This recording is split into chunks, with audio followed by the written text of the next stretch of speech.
Stretching muna tayo, stretching. Stretching. Kaya sa'yo, mahirap tumanda. Ay, lako na aso. Sorting Fiesta. Check natin. Fiesta na sedan. Okay, po muna tayo. Stretching tayo, stretching. Arigo! Arigo! Parang may arthritis na ako. So, check natin. May isang araw, ano pa siya eh. Pinalitan ng anak ko yung baterya. Yung reyes ng baterya. Yun ang mga sir. Hi ma'am, check namin ma'am ha. Sige po. Ako na ma'am, ako na po. Ako na po. Dali Yeah. naka sa motor sir eh. Nagmamotor kayo ma'am? Opo. Ang traffic pala rito. Byuda po kasi ako. Kaya mag-isa lang ako na ano. Brother-in-law ko po. Kaya tinanggal niya yung baterya. Diyan o, kapit mo. Kakabili lang namin nung isang araw. Ayaw pa rin niyang mag-start. Ay, EcoBoost pala to, Nico. 1.0. Ayun o, EcoBoost. Tingnan mo, turbo. May nakakitang sedan na turbo guys. Oo nga, no? Oh, 3 cylinder.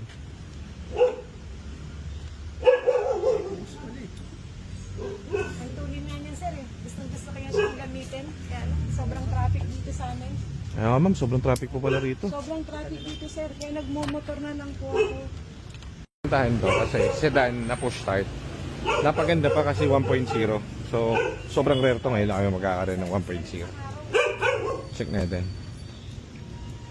Meron yung mag-asawa from US. Binigyan siya kanina. Kaibigan namin. Kaya lang paalis na sila bukas eh. Yeah. Ano lang to kuya, nakabasa yung spark plugs. Ano naman labas? Nag-blink kanina, check engine. Tapos, parang mahina yung battery kasi Mangboy? Yun yung Mangboy. Migo. Hello? Hello? Nako guys, easy. Hello? Easy. PCM. Oh, galing ko talaga. Output shock. Okay natin gauge. Cannot Output. engage. Ano yung PCM? PCM niya is catalyst. Meron ba tayong ano ron? Starter performance. Oo. Pwede ko i-try start ko. So, problema tayo sa starter kapag ganito. Hindi na siguro nila nagamit to. Starter, wala. So, patay na yung starter mo. Tapos, meron tayong PCM din. Ang problema mo, naka-steering column. Isang araw ng baterya. Kasi Steering column eh. ayaw niya mag-start.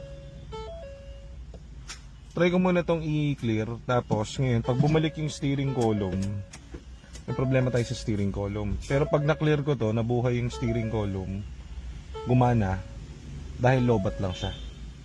Okay, itong output shock sensor eh, walang problema dyan.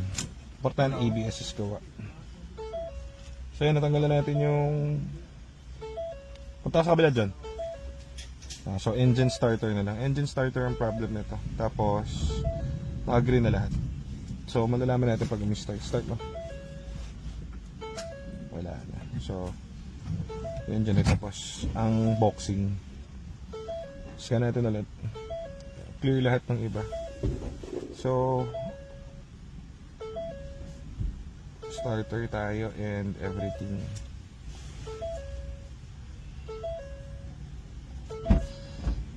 PCM problema yung steering column pa kasi di pa siya nag-on eh. Pero nawala naman yung fault. So medyo okay din. So PCM na lang tayo. Nag-green din yung PCM niya. So medyo goods naman. Powertrain starter. Multifunctional switch. Ay, bumalik ka na. Anyways, easy. Easy. So, basic.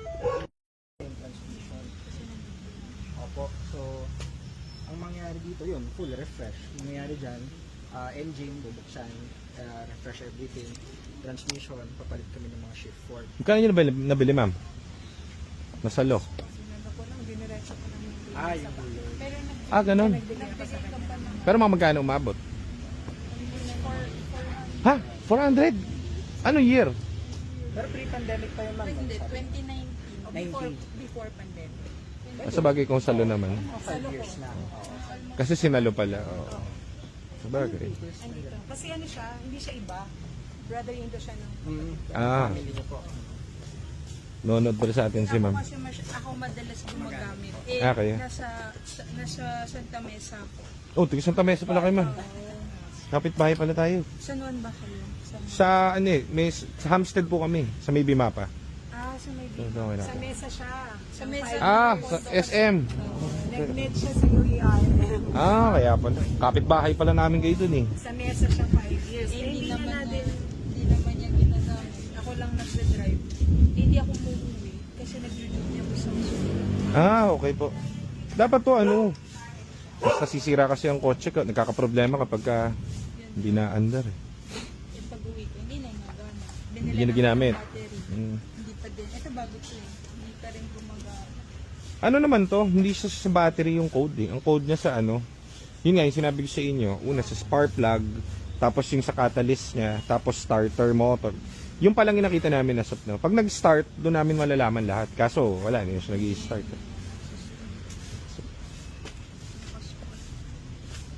Kaya ang bilis pa naman.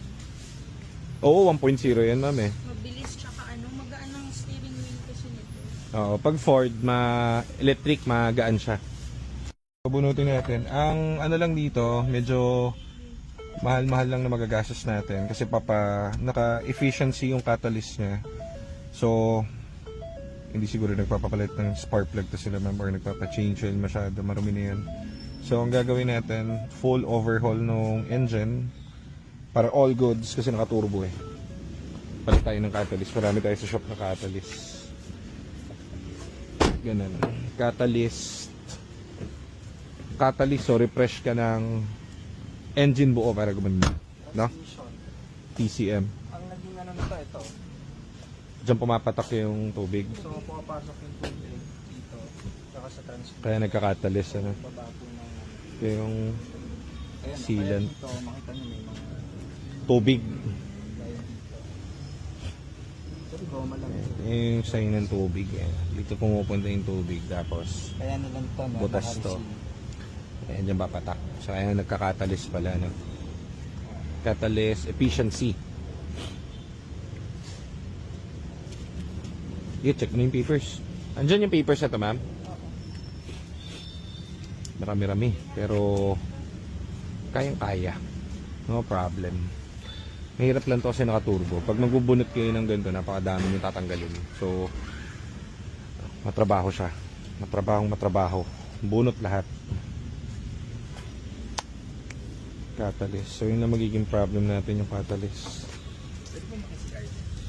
Eh, yun sa baba ng aircon. Oo. Yung CR nila, ang rate ko 10-10. Approved. Linis, maganda, malamig. So, walang problem.